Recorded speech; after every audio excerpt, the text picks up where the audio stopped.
Good morning everyone.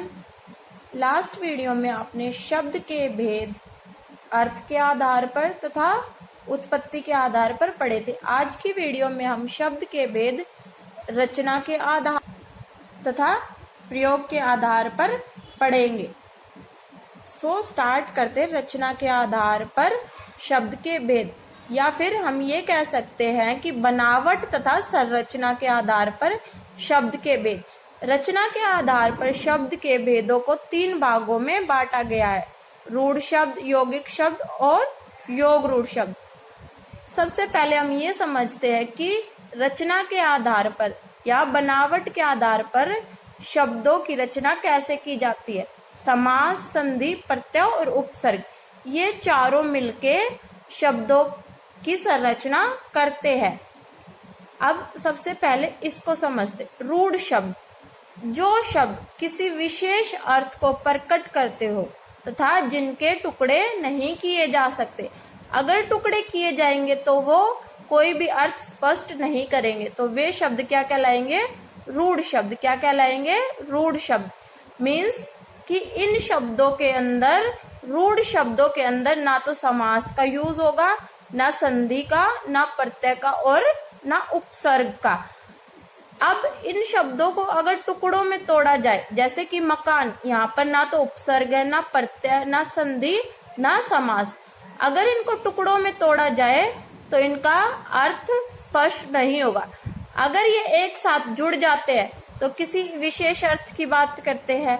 अगर मैं मकान को टुकड़ों में तोड़ती हूँ, मा, का, आ, ना, अगर अब इनके अर्थ के बारे में बात की जाए तो कोई भी वर्ण कोई अर्थ प्रकट नहीं कर रहा, बट एक साथ जुड़ने के बाद ये मकान एक अर्थ स्पष्ट कर रहा, अर्थ के बारे में बात की जा रही है। तो वे शब्द जो कि समास, संधि, प्रत्यय और उपसर्ग के बिना बने हो और अपना एक विशेष अर्थ प्रकट करते और उनके टुकड़े नहीं किए जा सकते, वे शब्द क्या कहलाएंगे? रूढ़ शब्द। इसी प्रकार अब बात करते हैं यौगिक शब्द। यौगिक को तोड़ेंगे तो 2 शब्दों से मिलकर बना, योग इक, योग इक, यौगिक।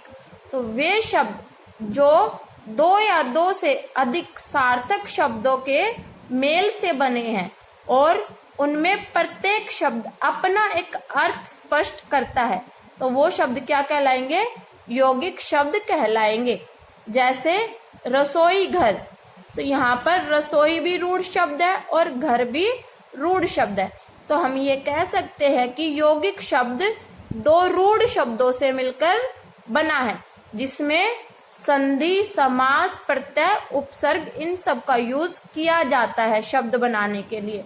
तो यहाँ पर आप लोग देखोगे कि रसोई घर में 2 रूढ़ शब्द मिलकर एक तीसरा शब्द बना रहे हैं जो कि अपना एक विशेष अर्थ स्पष्ट कर रहा है। और अगर इसको टुकड़ों में तोड़ा जाए तो दोनों ही रूढ़ शब्द अपना अपना अर्थ स्पष्ट कर रहे। इसी प्रकार चिड़ियाघर, चिड़ियाघर को अगर टुकड़ों में तोड़ा जाए तो दोनों ही रूढ़ शब्द अपना अपना अर्थ स्पष्ट कर रहे, बट जब इनको जोड़ दिया जाता है तो ये भी एक अलग विशेष अर्थ प्रकट कर रहा है। नेक्स्ट है योग रूढ़ शब्द। ऐसे शब्द जिनके टुकड़े तो हो सकते हैं परंतु उन टुकड़ों का विशेष अर्थ संयुक्त रूप से ही निकलता है, वो शब्द क्या कहलाएंगे? योग रूढ़ शब्द। ये शब्द भी यौगिक शब्दों की तरह ही रूढ़ शब्दों से मिलकर बने होते, परंतु ये किसी तीसरे विशेष अर्थ के बारे में बात करते, तीसरे अर्थ के बारे में बात करते। जैसे कि समास के अंदर आप लोगों ने देखा बहुब्रीहि समास किसी थर्ड पर्सन के बारे में बात करता है। इसी प्रकार यहाँ पर भी जब 2 रूढ़ शब्द मिल जाएंगे तो वो किसी अन्य अर्थ के बारे में बात कर रहे होंगे, तो वो शब्द क्या कहलाएंगे? योग रूढ़ शब्द। ये शब्द समास, संधि, प्रत्यय और उपसर्ग के साथ मिलकर बने होते हैं, जैसे कि यौगिक शब्द बने होते हैं। जैसे एग्जाम्पल से समझते, चारपाई, 4 पैरों वाली चारपाई चार पैरों वाली, यहाँ पर किसी तीसरे के बारे में अर्थ स्पष्ट किया जा रहा है। खाट जिसको बोला जाता है। पीताम्बर पीले वस्त्र वाला, तो पीले वस्त्र वाला कौन? श्री कृष्ण। ऐसे ही दशानन 10 आनंद, 10 मीन्स संख्या और आनंद मीन्स चेहरे, तो 10 चेहरे जिसके है तो वो कौन है? रावण।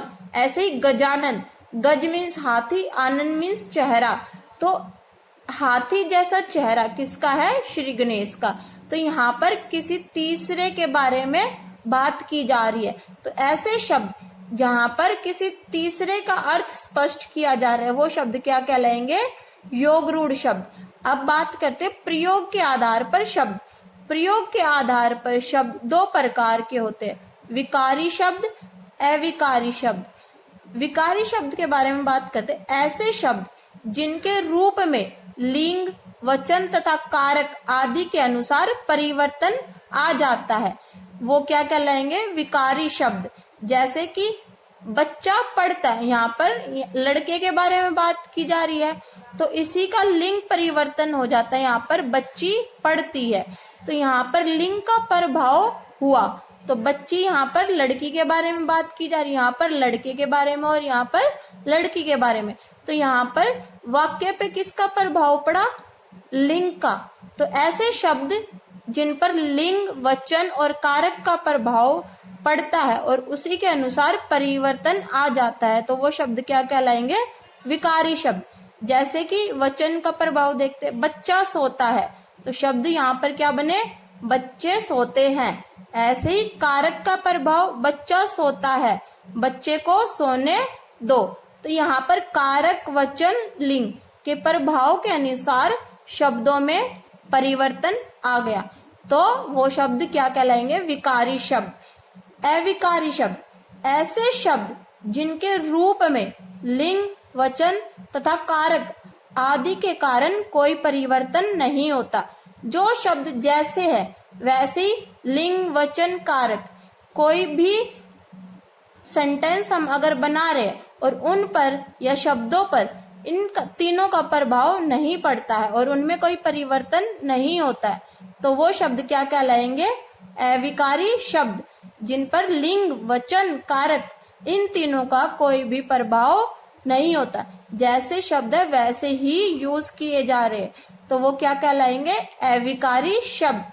जैसे कि किंतु, धीरे, तथा, थोड़ा, वह आदि, ये शब्द किसी भी हम लिंग के साथ प्रयोग करें, किसी भी वचन के साथ प्रयोग करें या किसी भी कारक के साथ प्रयोग करें, ये शब्द ऐसे के ऐसे ही यूज होंगे, इनमें कोई भी परिवर्तन नहीं होगा।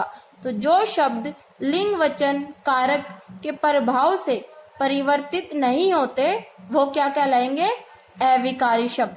और जो लिंग, वचन तथा कारक के प्रभाव से परिवर्तित हो जाते वो क्या कहलाएंगे?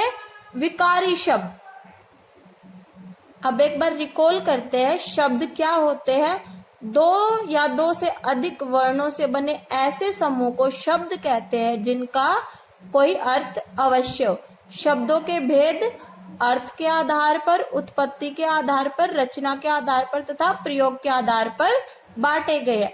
अर्थ के आधार पर शब्दों के दो भेद है, सार्थक, निरर्थक। उत्पत्ति के आधार पर 4 भेद है, तत्सम, तद्भव, देशज, विदेशी शब्द। ऐसी रचना के आधार पर 3 भागों में डिवाइड किया गया, रूढ़ शब्द, यौगिक शब्द, योग रूढ़ शब्द। ऐसे ही प्रयोग के आधार पर 2 प्रकार में डिवाइड किया गया, विकारी शब्द और अविकारी शब्द। अब बात करते हैं रचना के आधार पर शब्दों की बनावट कैसे की जाती है? संधि, समास, प्रत्यय और उपसर्ग के साथ। योग रूढ़ में ये सभी नहीं मिलते, ना तो संधि, ना समास, ना प्रत्यय और ना उपसर्ग। यौगिक और योग रूढ़ में संधि, समास, प्रत्यय, उपसर्ग का प्रयोग किया जाता है शब्द बनाने में। ऐसे ही योग रूढ़ में भी संधि, समास, प्रत्यय और उपसर्ग का प्रयोग किया जाता है शब्दों की बनावट में, परंतु योग रूढ़ में शब्दों की बनावट के लिए इन सब का प्रयोग नहीं किया जाता। नेक्स्ट क्लास में हम बात करेंगे वाक्य क्या होते हैं।